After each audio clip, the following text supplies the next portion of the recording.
Jillian, welcome to this episode of Disruptive CEO Nation. It's so good to see you today. Oh, thank you for having me. I appreciate it. So we talk to amazing founders about the entry point into their startup journey. And so I want to talk about the great things you're doing today, but I'd love to go back and talk about that first bold business move when you opened your first gym and how you approached the money, because that's a really hard first move. Oh, I don't know if you're going to like this answer.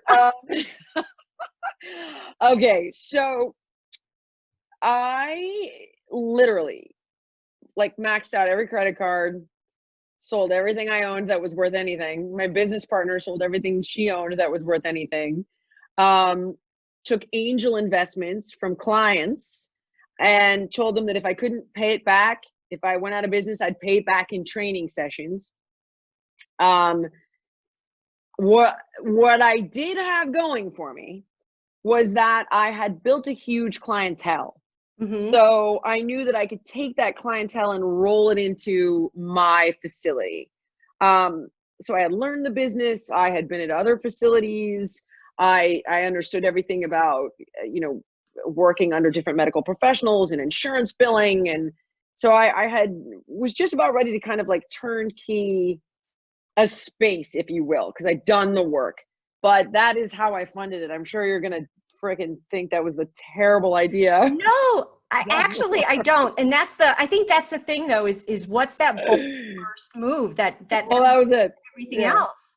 that was it, Allison. Yeah, I put it all on the line, but I was young enough to do that, right? So, now with kids at my age, I would mitigate that risk. I was 29. I was 28 when I began it, 29 when I kind of like got it all up and running. And at that age, I just figured, well, if I lose it all, I guess I'll just declare bankruptcy. Now that I'm a little older, life is a little bit different and you mitigate risk more. But yeah, that was pretty bananas at the time. Well, and then that kind of leads to where I want to go next is, we've watched this great business you've built as a fitness trainer, certified nutritionist, all of these wonderful things. And what I think you've done better than most people is what I call customer rule number 5. And that's recognize shifts, update goals, and realign approaches. And you have done that over and over again. And I know even in the last 2 years. So can you just share with the listeners a little Sure. about one of those recent realignments that you had to do? Gosh, I mean, look, we're in a time, and I don't mean COVID, I mean tech-wise, where industries die overnight, Mm-hmm. right? With the Industrial Revolution, what was that, like a period of 100 years? This is like 5 minutes. Oh, publishing's dead. Oh, network TV's done. Like just overnight, dead, completely. Like businesses wiped off the face of the earth with things like an Amazon or a Netflix that just come in, disrupt everything, and everything moves over here or over there. And overnight, newspapers gone. Like all of these businesses just die. Magazines over. So if you are not capable of being completely present in the moment and flexible, there's no hope. You will go out of business. So whether it was shifting our business from DVDs to apps or shifting our business from books to a YouTube channel, Mm-hmm. I can get more views on a YouTube channel, or I'm sorry, on a YouTube video overnight than you can now sell copies of a book. And I have 8 best-selling books. Mm-hmm. So, if you cannot adapt and adjust, then you will become a dinosaur. Period. End of story. So again, whether it was books to a YouTube channel, whether it was DVDs to an app, whether it was network TV to all social media, whether it was the cover of Women's Health magazine to the cover of the App Store, you've got to be able to pivot, adapt, and shift. And we constantly are doing that in my company all the time. Well, like I said, I think you're fabulous at it. And I think the piece that's very admirable is we talk about building sustainable business ecosystems. And I know I've heard you speak before about your philosophy about brand promise. And can you just share a few words about your thoughts on brand promise to customers? Okay.